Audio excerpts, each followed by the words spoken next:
انک میت و انہم میتون، آپ میں سے کسی جب فیصل آبادی کو کسی نے کہا ہے کہ آپ فوت ہو چکے ہو، مثلا میں کہہ دوں، سبحان اللہ تو آپ نہیں کہہ رہے، میں کہہ دوں فیصل آبادی ایوب کلوڑی والے تم فوت ہو چکے ہو، انا للہ و انا الیہ راجعون، آپ کہو گے، بری مناؤ گے یا نہیں؟ زور سے بولو۔ یہ انا کا میتون جو ہے اللہ نے نبی کو زندگی میں کہہ دیا تم فوت ہو چکے ہو۔ خاتم الانبیاء محمد المصطفى وعلى آله المجتبى، اما بعد فقد قال الله تبارك وتعالى في القرآن الحكيم والفرقان القديم، ونعوذ بالله من الشيطان الرجيم، بسم الله الرحمن الرحيم، إنا نحن نزلنا الذكر وإنا له لحافظون، قال الله تبارك وتعالى في مقام آخر، قل هل يستوي الذين يعلمون والذين لا يعلمون، إنما يتذكر أولو الألباب، قال الله تبارك وتعالى في مقام آخر، وَلَقَدْ آتَيْنَاكَ سَبْعًا مِّنَ الْمَثَانِي وَالْقُرْآنَ الْعَظِيمَ، قال النبي صلى الله عليه وسلم خيركم من تعلم القرآن وعلمه، صدق الله مولانا العظيم، وصدقنا رسوله النبي الصادق الوعد الأمين الكريم، ونحن على ذلك لمن الشاهدين والشاكرين، آمنت بالله الحمد لله رب العالمين۔ کلام خدا میں یہ تاثیر دیکھی، بدلتی ہزاروں کی تقدیر دیکھی۔ درود شریف۔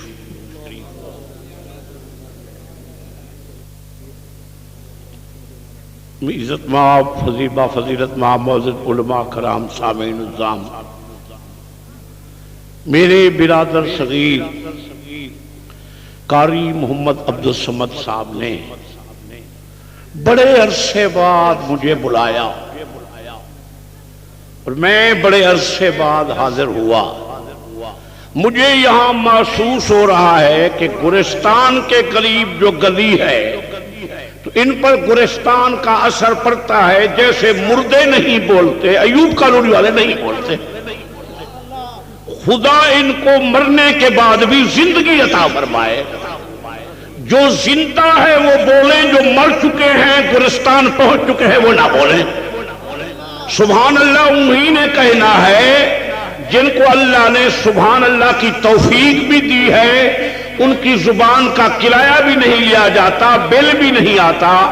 جن کو اللہ نے اپنی طرف سے زبان عطا کی ہے، اللہ کی دی ہوئی زبان سے سبحان اللہ کہے، اور جو کرایہ دیتے ہیں وہ اپنا بل اپنے اوپر ضائع نہ کرے، سبحان اللہ نہ کہے۔ ماشاءاللہ کچھ زندہ ہو گئے ہو۔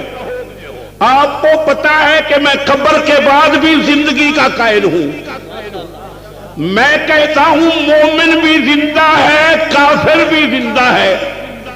کافر جوتے کھانے کے لیے زندہ ہے، مومن جنت کا مزہ لینے کے لیے زندہ ہے۔ تو میں آپ کو یہ کہوں جن کا مومن زندہ ہے اس کے نبی کی زندگی کیسی ہوگی؟ اس لیے آپ کو سبحان اللہ کہنا ہوگا۔ مولانا عبدالصمد صاحب کو میں بچہ کہوں تب بھی کہہ سکتا ہوں، چھوٹا بھائی کہوں تب بھی کہہ سکتا ہوں۔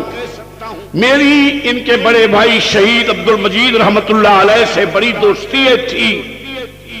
اور وہ مرنے تک نہیں گئی۔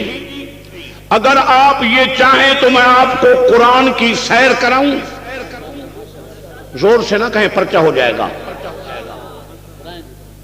میں حضرت یہ کہا کرتا ہوں کہ 315 رسول، 1,24,000 پیغمبر آئے، صحیفے اترتے رہے، کتابیں اترتی رہی، کتابیں بدلتی گئیں، صحیفے بدلتے گئے، اپنی ڈیوٹیوں سے نبی بدلتے گئے۔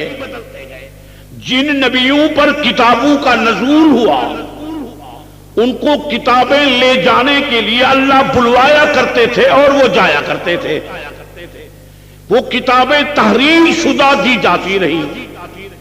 جب اللہ کا قرآن اترا ہمارے پیغمبر پر، نہ قرآن بدلا، نہ نبی بدلا، نہ محمد کی جماعت بدلی۔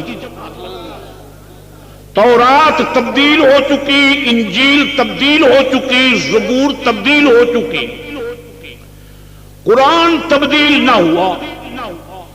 اللہ نے تحریر کر کے بھی نہ دیا، تحریر کے لیے محررین صحابہ کو بھیجا گیا کہ صحابہ ہی نے تحریر کرے۔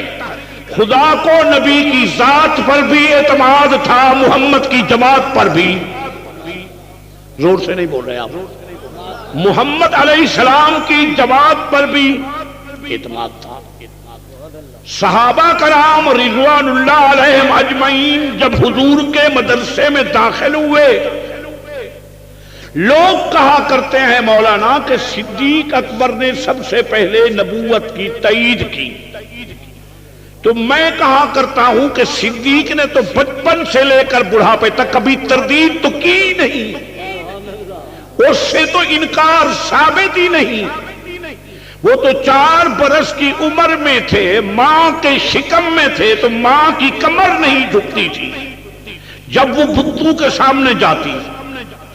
ایک صاحب مولوی صاحب سے پوچھا ماں نے کہ میرا بٹا اتنا باترتیب ہے، میرے شکم سے جب آیا ہے میری کمر غیر کے سامنے نہیں جھکتی، تو اس آدمی نے کہا یہ محمد کا پہلا غلام بنے گا۔ اس بیچارے کا گلا بیٹھ چکا، تمہارا گلا رہ چکا۔ وہ بیچارہ زور لگا رہا ہے، تم اللہ کا جواب نہیں دے رہے۔ اب میں قرآن پڑھنے لگا ہوں، میرے خیال میں آپ قرآن میں سبحان اللہ نہیں کہیں گے۔ شاہ عبدالعزیز محدث دہلوی رحمت اللہ علیہ سے کسی نے سوال کیا، شاہ جی گانے بجانے پہ تو نیند نہیں آتی، قرآن سننے میں نیند آ جاتی ہے۔ شاہ جی نے جواب فرمایا میں پوچھتا ہوں انگاروں میں نیند آتی ہے یا پھولوں کی سیج میں؟ لوگوں نے کہا حضرت پھولوں کی سیج میں۔ فرمایا قرآن کانٹے نہیں، گانا بجانا کانٹے ہیں، قرآن پھولوں کی سیج ہے۔ قرآن میں یہاں بھی نیند آئے گی، قبر میں نیند آئے گی، جنت میں راحت نصیب ہوگی۔ امام القرہ حضرت نافع مدنی رحمت اللہ علیہ علماء کرام وہ قرآن پڑھا کرتے تھے تو ان کے منہ مبارک سے خوشبو کی ایسی مہک اٹھتی تھی کہ جس مہک کا پتہ نہیں چلتا، پہچان ہی نہیں جاتی کہ وہ سینٹ، وہ پرفیوم کہاں سے لائے۔ ایک دن خلفاء کرام نے سوال کیا حضرت آپ یہ بتائیں کہ یہ جو آپ کے منہ مبارک سے خوشبو مبارک کی مہک آتی ہے اس کی وضاحت فرمائے انکشاف کرنے والی بات تو نہیں تھی، لیکن اسلام میں جھوٹ بولنا بھی جائز نہیں۔ میں ہر روز پڑھا کرتا ہوں اور قرآن پڑھتے پڑھتے مجھے نیند آ جاتی ہے۔ قضا حاجت کے وقت جب میں جاتا ہوں تو زبان مبارک کو دانتوں کے نیچے دباتا ہوں، کنٹرول کرتا ہوں۔ جب فراغت حاصل ہوتی ہے وضو کرتا ہوں تو پھر قرآن کی تلاوت شروع ہو جاتی ہے۔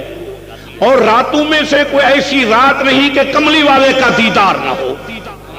تو کملی والے نے ایک دن مجھے فرمایا نافع، میں نے عرض کیا جی آقا، فرمایا اپنی وہ زبان مبارک نکالو جس زبان سے اللہ کا قرآن پڑھتے ہو۔ تو میں نے جب وہ زبان مبارک نکالی تو حضور نے اس کو اپنے ہونٹوں مبارک کے ساتھ پیارا بوسہ دیا، یہ اس بوسے کی خوشبو ہے جو جا نہیں رہی. نہیں بولتے آپ. تو میں کہا کرتا ہوں کہ صحابہ ایسی جماعت ہے علماء کرام. 23 برس قرآن کا نزول ہوا. کبھی عائشہ کے بسترے میں، کبھی خدیجہ کے حجرے میں، کبھی غار میں، کبھی بازار میں، کبھی میدان عرفات میں، کبھی اونٹنی کے کندھے پر. جہاں حضور تشریف رکھتے قرآن اترتا. صحابہ کرام انہیں جمع فرماتے رہے. کھجوروں کے کھالوں پر، بکریوں کے چمڑوں پر قرآن تحریر کیا جاتا رہا. حضرت ابوبکر صدیق کی باری آئی. صدیق نے فرمایا قرآن کو جمع کیا جائے، ہمارے بعد کوئی ایسے ذہین فہیم عقیل پیدا شاید نہ ہو، قرآن امت کو بھول نہ جائے. اور میں تو کہا کرتا ہوں میرے جیسے نابینوں کے لیے جمع کیا تھا کہ کہیں نابینا بکھیاری بن کے نہ مریں. تو قرآن کو جمع کیا گیا. صحابہ کرام کے دور میں حضرت عمر کھڑے ہو گئے. فرمایا ابو بکر جمع تو فرما رہے ہو، حضور نے تو نہیں فرمایا. حضرت عمر نے فرمایا ہمارے لیے چھوڑا. جب حضرت عثمان کی باری آئی تو عثمان نے مکمل قرآن کو جمع کیا. صرف جمع نہیں کیا بلکہ 40 دن پیاسا رہ کر شہادت بھی قرآن میں آئی. خون کے قطرات مقدسات قرآن میں گرے. حضرت علی کی جب خلافت آئی تو پونے حصے سے زیادہ ممالک میں قرآن پھیل چکا تھا. نہیں بول رہے آپ؟ زور سے نہیں بول رہے. حضور غار میں تشریف فرمایا. کون سی غار؟ غار ہرا. زور سے بولو. غار ہرا. غار ہرا میں حضور تشریف فرما تھے تو جبریل وہاں ڈاک لے کر گئے. کیا ڈاک؟ اقرا باسم ربک الذی خلق، خلق الانسان من علق. نہیں کہہ رہے آپ سبحان اللہ؟ فرمانے لگے پڑھ لو پیارے. حضور نے فرمایا جبریل مانا بقاری، میں تو آج تک پڑھا نہیں ہوں، اسکولوں میں نہیں گیا، بستے لے کے نہیں گیا، تستے لے کے نہیں گیا. فرمانے لگا جبریل نے عرض کیا آقا اللہ آپ کو کہیں پڑھانا ہی نہیں چاہتے، اللہ چاہتے ہیں سب کو میرا نبی پڑھائے، نبی کو میں رب پڑھاؤں. 1,24,000 شاگرد میرے نبی کا ہو، نبی کس کا ہو؟ زور سے نہیں بولتے. نبیوں کے استاد کون ہیں؟ زور سے بولو. نبیوں کے استاد کون ہیں؟ نبی اور غبی کی پہچان ہوئی. غبی کو انگریزوں نے پڑھایا، نبی کو میرے اللہ نے پڑھایا. جس کو انگریزوں نے پڑھایا وہ میٹرک فیل، اور جس کو میرے اللہ نے پڑھایا الذین یتبعون الرسول النبی الأمی. نبی مخلوق سے پڑھنے والے نہیں ہوتے، مخلوق کو پڑھاتے ہیں خالق سے. نہیں بولتے آپ؟ خالق سے کیا کرتے ہیں؟ زور سے بولو. خالق سے پڑھتے ہیں. تو میرے نبی نے جب مدرسہ کھولا، جب قرآن کی تعلیم دی، صحابہ پڑھنے کے لیے آئے. کافر آئے تو صدیق بنے، قاتل آئے تو فاروق بنے، غریب آئے غنی بنے، بچے آئے علی بنے. کوئی معلم الحدیث بنا، کوئی مفسر قرآن بنا، کوئی خالد بن ولید بنا، کوئی حضرت حمزہ کی شکل میں آیا، کوئی خاتون سمیہ کی شکل میں آئی، کوئی خالد کی شکل میں مرد آیا، کوئی اسماء بنت ابو بکر کی شکل میں آئی. اللہ نے فرمایا اِنَّا نَحْنُ نَزَّلْنَا الذِّكْرَ وَإِنَّا لَهُ لَحَافِظُونَ. سبحان اللہ نہیں کہہ رہے آپ؟ ماشاءاللہ ایسے ایسے کہیں. پولیس کھڑی، ہاں آپ بھی ایسے ایسے، سبحان اللہ ایسے ایسے کہو. فیصلہ بادیوں پرچہ ہو جائے گا، پھر دفعہ آپ کی سمجھ میں نہیں آئے گا. سبحان اللہ مت کہو. کہیں یہ نہ ہو کہ سبحان اللہ میں آپ کو جنت کا لگایا ہوا درخت ملے. کیا فائدہ جنت میں درخت لینے کا؟ فائدہ نہیں ہے نا. جن کو فائدہ نہیں ہے وہ نہ کہیں، جن کو درخت لگانے کا فائدہ ہے، نبی کے فرمان پر عقیدہ ہے، وہ کہیں سبحان اللہ. زور سے کہو سبحان اللہ۔ صحابہ کرام رضوان اللہ علیہم اجمعین کے دور میں قرآن آیا، بی بی خدیجہ کے گھر حضور لے گئے اس آیت مطہرہ کو، اقرا بسم ربک الذی خلق۔ محبوب میرے قرآن کو پڑھو جس ذات نے آپ کو پیدا کیا۔ قرآن کا نزول بھی توحید سے، نبی کا واعظ بھی توحید سے۔ اللہ کے نبی نے جب شروع کیا، مائی خدیجہ طیبہ کے گھر تشریف لے گئے، حضور نے فرمایا کمبل بچھا دو، مجھے نیند آئی ہے، پریشانی ہے، پتہ نہیں میں اس کا حق ادا کر سکتا ہوں یا نہیں۔ اللہ کی طرف سے قرآن کا نزول ہوا، اللہ نے فرمایا میں وہ جماعت بھیجوں گا جس کو کہوں گا اولئک کتب فی قلوبہم الایمان، اولئک هم الراشدون، اولئک هم الفائزون، اولئک هم المہتدون، اولئک هم المفلحون، اولئک هم الراشدون، اولئک هم المؤمنون حقا۔ نہیں کہہ رہے آپ سبحان اللہ؟ صحابہ کو نوٹیفیکیشن دیے گئے، قرآن نے دیے۔ اللہ کا قرآن فرماتا ہے جب ان لوگوں نے حضور علیہ السلام گئے تو بی بی خدیجہ نے عرض کیا کہ اگر اجازت ہو میں اپنے چچا ذات بھائی کو قرآن سنانے کے لیے جاؤں، وہ بڑی عمر کے آدمی ہیں، تورات انجیل کے حافظ ہیں۔ جب گئی مائی تو مائی قرآن پڑھنے لگی، وہ جھوم کر اٹھے، فرمانے لگے خدیجہ آپ کو دونوں طرف سے مبارک ہو، یہ تو وہ جوان ہے جس کی منادی نبیوں نے کی، وَمُبَشِّرًا بِرَسُولٍ يَأْتِي مِن بَعْدِهِ اسْمُهُ احمد، جس کی نبی نے منادی فرمائی۔ وآخر دعوانا الحمدللہ رب العالمین۔ اچھا اس کے معنی گاڑی یہاں لے آؤ پھر سٹیج پہ۔ اگر آپ سے نگرانی نہیں ہوتی اور گاڑی کا خطرہ ہے، وہ کوئی کہتا ہے میری گاڑی، کوئی کہتا ہے میری گاڑی، تو آپ کو پتہ ہے علماء سے آپ نے سنا ہوگا کہ جس وقت قرآن پڑھا جائے رحمت تب ہوتی ہے کہ اس کو اگر خاموشی سے سنو تو، اگر آپ شور کرتے رہو تو تب کو اذا قرئ القرآن فاستمعوا لہ وَأَنْصِتُوا لَعَلَّكُمْ تُرْحَمُونَ۔ بسم اللہ الرحمن الرحیم۔ میرے آقا فرماتے ہیں جس وقت قرآن پڑھا جائے تو کیا کریں آپ؟ خاموشی سے قرآن کو سنیں، اللہ کی رحمت آئے گی۔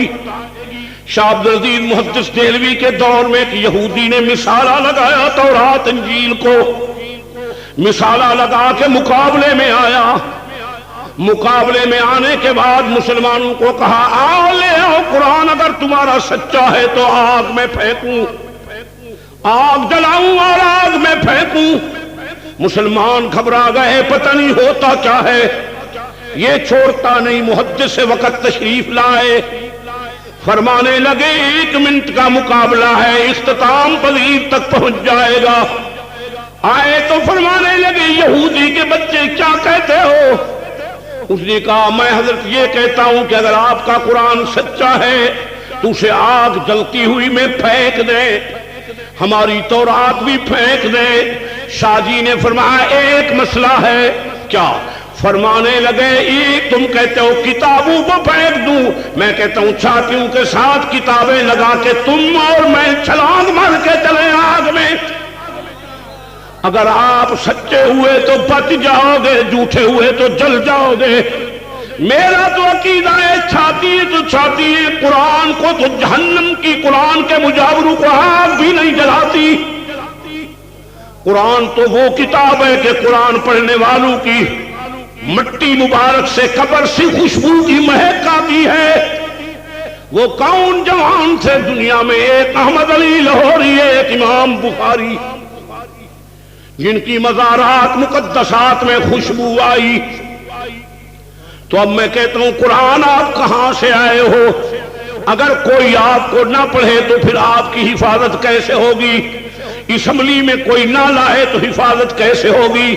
فرمایا جیل میں بھیجو گے تو اسیر ہوگا، اگر جیل سے باہر آئے گا تو امام الحرار شیخ التفسیر ہوگا، برفو کے بلاک اوپر قرآن سنائے گا، بلاک پگھل جائے گا، بخاری کی طبیعت نہیں بدلے گی۔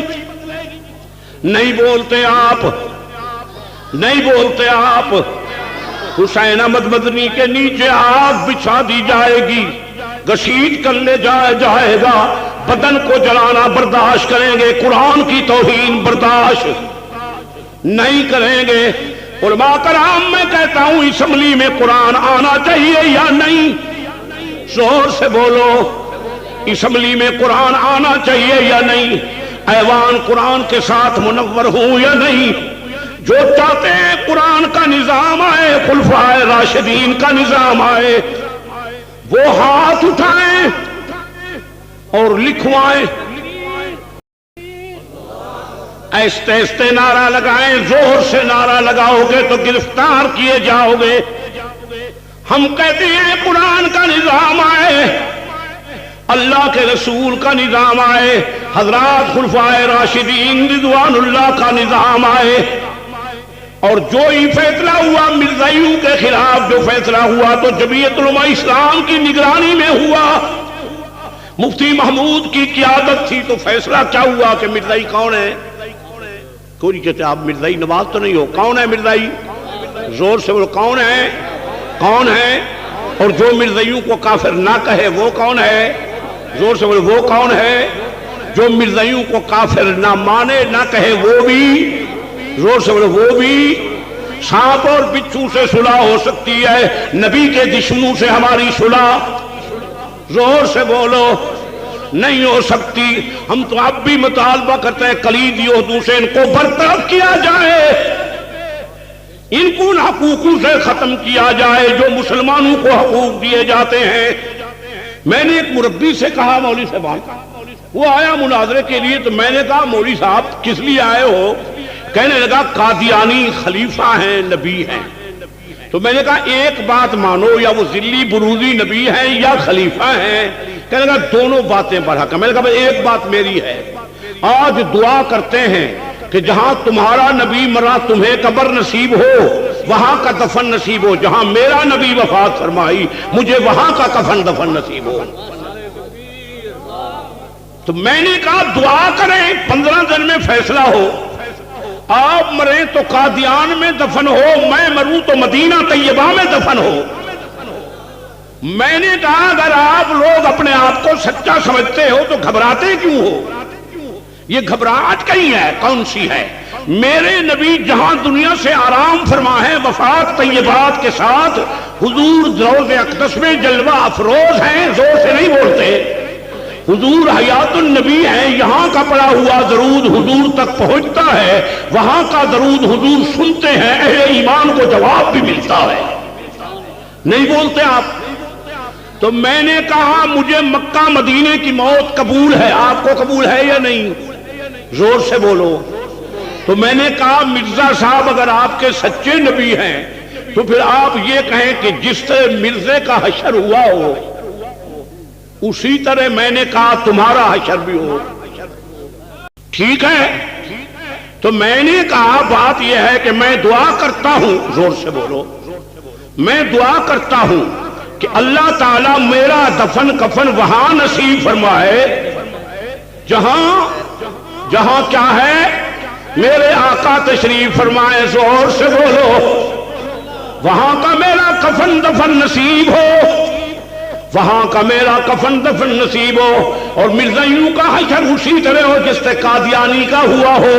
وہ بھاگ کے چلا گیا، اس نے کہا مولوی صاحب میں مناظرہ نہیں کرتا، مرزا گسیٹی کا بیٹا ہے، محمد آمنہ کا لال ہے، محمد کا چہرہ انور وہ ہے جسے قرآن کہتا ہے والضحیٰ، زلف مبارک آئے تو واللیل اذا سجا واللیل اذا یغشا، دل کی دھلائی ہو تو کسی کی امریکہ میں دھلائی ہوتی ہے، کسی کی برطانیہ میں، کسی کی لندن میں، میرے آقا کے دل کی دھلائی خود خدا آپ کرتے ہیں۔ أَلَمْ نَشْرَحْ لَكَ صَدْرَكَ وَوَضَعْنَا عَنْكَ وِزْرَكَ الَّذِي أَنقَضَ ظَهْرَكَ وَرَفَعْنَا لَكَ ذِكْرَكَ۔ نہیں بولتے آپ، سبحان اللہ نہیں کہتے، زور سے کہو۔ میرا نبی کملی پہنے تو یا ایھا المزمل، میرا نبی عبادت کرے تو قم اللیل الا قلیلا نصفہ او انقص منہ قلیلا، میرا نبی تلاوت کرے تو اعوذ علیہ ورتل القرآن ترتیلا۔ بس ختم بول رہے کیوں بھئی؟ یہ ایک وہ شاعر آیا ہوا ہے جو اہل خوارج سے، اہل بدعت سے پاک ہے، میں خوشامد نہیں کرتا۔ نئی شادی ہوئی ہے اس بات کی تو میں مبارک دیتا ہوں، اور میرے نہ بلانے کی مذمت بھی کرتا ہوں۔ مجھے اتفاق نہیں ہوا، تو ہم مذمت میں بھی آپ کے ساتھ ہیں، مبارک میں بھی۔ مبارک اس لیے ہو کہ شادی خانہ آبادی ہو، مذمت اس لیے ہو کہ میرا انتقام میری بھابھی کو اس صاحب سے لینا چاہیے۔ ٹھیک ہے نا؟ یہ وہ شاعر ہے، مجھے کہے گا میرا بھائی ہے، من پسند خطیب ہے، شادی میں میں نہیں تھا اور میں جھنگ کے قریب واز کر رہا تھا، یعنی ہے یہ میرے چاہنے والا۔ اب یہ پتہ نہیں چلتا کہ دل سے چاہتا ہے یا زبان سے چاہتا ہے، یہ عالم الغیب میں نہیں ہوں، اس لیے میں اس کا قائل ہوں کہ یہ حیات النبی کا قائل ہے۔ ٹھیک ہے نا؟ تو میں نے یہ کہہ دیا ہے کہ حیات النبی کا منکر جو ہے نا خالد، وہ دو نبیوں کا مخالف ہے۔ تو آپ فرماؤ گے دو نبیوں کا کیسے؟ عیسیٰ علیہ السلام فرماتے ہیں میں اتروں گا مدینہ طیبہ میں، دربار رسالت میں حاضری دوں گا، حاضری دینے کے بعد میں السلام علیکم کہوں گا، تو حضور فرماتے ہیں لأجیبنہ، میں جواب دوں گا۔ نہیں فرماتے آپ سبحان اللہ؟ جو حیاتی ہیں وہ سبحان اللہ کہیں، جو مماتی ہے وہ نہ کہیں۔ زور سے کہو، جو حیاتی ہے وہ سبحان اللہ کہیں، زور سے بولو سبحان اللہ، زور سے کہو۔ تو میں نے کہا بھی بات یہ ہے، آپ یہ سنیں حضرت عیسیٰ علیہ السلام آئیں گے یا نہیں؟ حضور کے روضے اطہر میں ان کا دفن ہوگا یا نہیں؟ سلام کریں گے یا نہیں؟ اللہ کے نبی جواب دیں گے یا نہیں؟ اچھا ایک دوسری بات یہ کرتا ہوں کہ درود جہاں پڑھو، جون سا آدمی پڑھے، جس وقت پڑھے، فیصل آباد کا ہو، علی پور کا ہو، جھنگ کا ہو، شورکوٹ کا ہو، پڑھنے والے کا درود اختتام تک پہنچتا ہی ہے تو مدینے والے محمد کے ہاں پہنچ جاتا ہے۔ ٹھیک ہے؟ زور سے بولو، کہو بھی اب کیوں پہنچتا ہے؟ میں آپ سے ایک بات کرتا ہوں، اللہ بھیجتے ہیں درود یا نہیں؟ تمہارا تو نہیں پہنچتا، میں ہمارا نہیں کہتا، ہمارا پہنچتا ہے۔ میں ان کو کہتا ہوں جو مردودی ہے، میں درودیوں سے کوئی بات نہیں کرتا۔ میں کہتا ہوں کہ تمہارا درود تو نہیں پہنچتا، میرا درود پہنچتا ہے، میرے ساتھ جو بیٹھے پہنچتا ہے۔ تو میں آپ سے پوچھتا ہوں تمہارا تو نہ گیا، اوپر والا جو بھیجتا ہے اس کا کہاں جاتا ہے؟ نہیں بولتے آپ، اوپر والے کا درود کہاں جاتا ہے بھائی؟ اچھا ایک بات اور میں کر دوں، دو باتیں کر کے اختتام تک پہنچاؤں۔ حضرت یونس علیہ السلام 41 دن سے زیادہ دیر تک مچھلی کے شکم مبارک میں رہے، کیوں خالد؟ دریا میں رہے، مچھلی کے پیٹ میں رہے۔ نبی نماز پڑھتے رہے یا چھوڑ گئے؟ اس دور میں ایک یا دو نمازیں تھی یا نہیں تھی؟ تو آپ ان سے پوچھو، اگر روزے کے اطہر نبی نماز نہیں پڑھ سکتا تو دریا کے اندر مچھلی کے پیٹ میں نبی کیسے نماز پڑھ رہا ہے؟ نہیں بول رہے آپ؟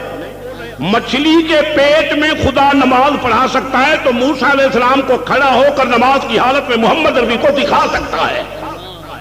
اصحاب کہف کا واقعہ آپ نے علماء سے سنا ہوگا، وہ غار میں گئے، کہاں گئے اور کتنا ساتھی تھے؟ 9 ساتھی جو تھے وہ کتنا عرصہ رہے خالد؟ اس لیے کہہ رہا ہوں کہ تم مطالعہ دان ہے، 309 سال۔ اس سے اللہ اور بھی فرماتے ہیں کل اللہ عالم، اللہ اس سے بھی زیادہ جانتا ہے۔ 309 سال غار میں رہ سکتے ہیں زندہ، وہ غذا کھا سکتے ہیں، محمد بازار میں درود نہیں وصول کر سکتا؟ نہیں بولتے آپ، زور سے نہیں بولتے۔ غار والے زندہ ہیں، مزار والا مردہ ہے، نہیں بول۔ خالد ایک صاحب کھڑا ہو گیا، کہنے لگا مولوی صاحب ما بین بیتی و منبری روضۃ من ریاض الجنہ جو ہے یہ تو درمیان والا ٹکڑا ہے، جنت سے بڑھ چکا ہے، روضہ اطہر کی بات تو نہیں۔ میں نے کہا یہ کیوں بڑھا؟ تو اسے کہا آقا نے قدم مبارک رکھا۔ تو میں نے کہا جو قدم مبارک والا ٹکڑا جنت سے بڑھ سکتا ہے تو سونے والا ٹکڑا جنت سے کیوں کر؟ نہیں بولے۔ تو میں نے کہا اللہ فبین قلوبکم۔ اور ایک صاحب مجھے میں آپ سے نہیں کہہ رہا، آپ سے میرا بڑا جھگڑا ہے، میں خالد کی طرف مخاطب ہوں، میں طاہر کو نہیں جانتا، میرے لیے طاہر جھنگ بیٹھا ہے، نہیں آیا، ٹھیک ہے؟ زور سے بولو، زور سے بولو۔ کیوں بھئی آپ سمجھ رہے ہو یا نہیں سمجھ رہے؟ آپ سمجھ رہے ہو؟ تو مجھے ایک صاحب کہنے لگا چتروڑی کی قبر سے خوشبو آئی۔ میں نے کہا نبی تو قبر میں نہیں، چتروڑی کا ایسے بھاگ گیا قبر سے؟ جس کے نزدیک طاہر قبر نہیں ہے، قبر سے خوشبو آتی ہے؟ قبر تو نہیں، زور سے نہیں بولتے آپ، قبر سے تو نہیں۔ قبر کا قائل ہے چتروڑی، وہ کہتا ہے عذاب قبر ہے، وہ کہتا ہے نبی آپ روضہ اطہر میں ہیں۔ وہ کیا کہتا ہے؟ کیوں خالد؟ وہ کہتا ہے روضہ اطہر میں نہیں ہے، نبی تو روضے میں نہیں ہے، چتروڑی کے باپ کی قبر تھی کہ وہ آ بھی گیا، پہنچ گیا۔ نہیں بولتے آپ۔ حیات النبی میرا ایمان ہے، کوئی فیصلہ بادی مجھے بلائے نہ بلائے، میں نانوتوی کی روحانی اولاد ہوں، میں بیان کیا کرتا ہوں نانوتوی سے لے کرتا ہے جھنگوی تک۔ میرے نزدیک حیات النبی کے مرتد منکر کے پیچھے نماز ناجائز ہے۔ زور سے نہیں بولتے، بلکہ حیات کی بات نہیں، پھر طاہر کہے گا اس کو مطالعہ نہیں۔ ایک تو ہے نا حیات کی بات، میں کہتا ہوں جو پیغمبر کے سما کا قائل نہیں بولتے۔ دو باتیں عرض کر کے ختم کروں۔ کہتے ہیں شہید زندہ ہیں لیکن ہیں وہ سبز پرندے کی شکل۔ خالد میں آپ سے ایک سوال کرتا ہوں، خدا آپ کو وہ پسند ہے کہ یہاں حمزے کی شکل ہو اور قبر میں جب جائے تو پرندے کی شکل ہو؟ یہ خدا آپ کو خدا کو مانتے ہو؟ اس کو یہاں حنظلہ ہو، یہاں عثمان ہو، جب جنت میں جائے، جنت جو ہے وہ پرندوں کا گھر ہے مسلمانوں کا۔ زور سے بولو۔ عثمان جو 40 دن شہید ہوا تو ادھر گیا تو ادھر، وہ جنت میں جب گیا تو شکل بدل گئی، کس کی بنا؟ نعوذ باللہ پرندے کی۔ اصل حدیث کی دوسری بات نہیں بتاتے، حدیث کا دوسرا مفہوم یہ ہے کہ سبز پرندے کی شکل سواریاں ہیں، شہید ان کے سوار ہیں، سوار ہوتے ہیں، شہیدوں کی شکلیں نہیں بدلتی۔ زور سے کیوں نہیں بولتے؟ شکلیں، زور سے بولو، شکلیں، دلہا صاحب آپ بولیں، شکلیں نہیں بدلتی، زور سے بولو۔ شہیدوں کی شکلیں وہ سبز پرندے کی شکل نہیں ہوتے، وہ اللہ کے دیدار کے مستحق ہوتے ہیں۔ تو بھائی یہ ہمارا ایمان ہے۔ جو کہتے ہیں فروعات سے تعلق ہے، میں ان مولوی سے بحث کرنے تیار ہوں، ان سے پوچھو۔ حضرت اماں عائشہ صدیقہ سلام اللہ علیہا حضور کے دفن کے بعد حاضری دیا کرتی تھی، دربار رسالت میں تشریف لے جایا کرتی تھی۔ جب حضرت ابو بکر دفن ہوئے تب بھی جایا کرتی تھی، جب حضرت عمر آئے تو نہیں تشریف لے جایا کرتی۔ امی سے پوچھا گیا امی کیوں؟ فرمانے لگے پردہ ہے۔ پردہ کس سے ہے؟ مردہ سے۔ زور سے بولو، پردہ کس سے ہے؟ پردہ کس سے ہے؟ پردہ کس سے ہے؟ اور کیوں اللہ نے کہا اللہ امروں کا؟ اچھا باقی بات کرتے ہیں انا کا میت و انہم میتون۔ آپ میں سے کسی جب فیصلہ بادی کو کسی نے کہا ہے کہ آپ فوت ہو چکے ہو، مثلا میں کہہ دوں، سبحان اللہ تو آپ نہیں کہہ رہے، میں کہہ دوں فیصلہ بادی ایوب کلوڑی والے تم فوت ہو چکے ہو، انا للہ و انا الیہ راجعون، آپ کہو گے؟ بری مناؤ گے یا نہیں؟ زور سے بولو۔ یہ انا کا میت جو ہے اللہ نے نبی کو زندگی میں کہہ دیا تم فوت ہو چکے ہو، نہیں بول رہے آپ؟ ہے زندگی میں کہہ دیا یا ہونے والی بات کی؟ پھر قرآن میں اب جزاک اللہ نہیں کہوں، میں بیٹھا ہوں، میں اس جزاک اللہ کو نہیں سمجھتا، میں ان پڑھ آدمی ہوں، میں ان پڑھ آدمی ہوں۔ اما حسب الذین اجترحوا السیئات ان نجعلہم کالذین آمنوا وعملوا الصالحات سواء محیاہم ومماتهم ساء ما يحكمون۔ ایماندار اور بے ایمان کی موت برابر، نبی کی وفات۔ اچھا میں آپ کو یہ بات کروں، آپ کہتے ہیں سیدنا صدیق اکبر رضی اللہ تعالیٰ عنہ نے خطبہ پڑھا، واقعی صحیح پڑھا خطبہ جو پڑھا نا خالد، حضرت عمر یہ فرما رہے تھے کہ اگر میرے نبی کو کسی نے یہ کہا کہ نبی وفات فرما چکے ہیں تو میں ان کو تلوار مار دوں گا۔ حضرت علی نے وفات، حضرت صدیق نے وفات کی تائید کی یا وفات کے بعد حیات کی؟ نہیں بول رہے آپ، فرمانے لگے وفات ہو چکی ہے۔ عمر نہ کہو وفات اس کی نہیں ہوتی جس کی عبادت کی جاتی ہے، معبود کی، عابد کی وفات ہو چکی ہے۔ زور سے بولو، وفات کی بات ہے۔ آگے اس خطبے کا جملہ پڑھو تو فرمانے لگے دو موتیں نبی کو نہیں آئیں گی، ایک آئے گی۔ موت کے بعد کیا؟ اب قرآن کہتا ہے تبارک الذی بیدہ الملک وہو علی کل شیء قدیر الذی خلق الموت والحیات۔ ٹائم ہو چکا ہے، اب میں اختتام تک اپنی تقریر کو پہنچانا چاہتا ہوں۔ 8 گھنٹے کا سفر کیا ہے، پونا گھنٹہ ٹائم ملا ہے۔ اللہ خوش رکھے میرے لانے والے کو اور آنے والے کو، زور سے بولو۔ تو میں اب یہ کہا کرتا ہوں کہ ایک چھوٹا سا بچہ ہے، ابھی آپ نے مرغابی کا گوشت کھانا ہے، زور سے نہیں بولتے، ابھی آپ نے مرغابی کا گوشت کھانا ہے، دال آپ کو مزہ نہیں دے گی، اس لیے میں طاہر صاحب کی موجودگی میں صرف 3-4 مصرے پڑھانا چاہتا ہوں اس بچے سے۔ اگر آپ کی جیب میں کچھ ہے تو دے دو، وگرنہ اس کی جیب سے چھین لو۔ میرے خیال آپ چھیننے والے ہیں، دینے والے نہیں۔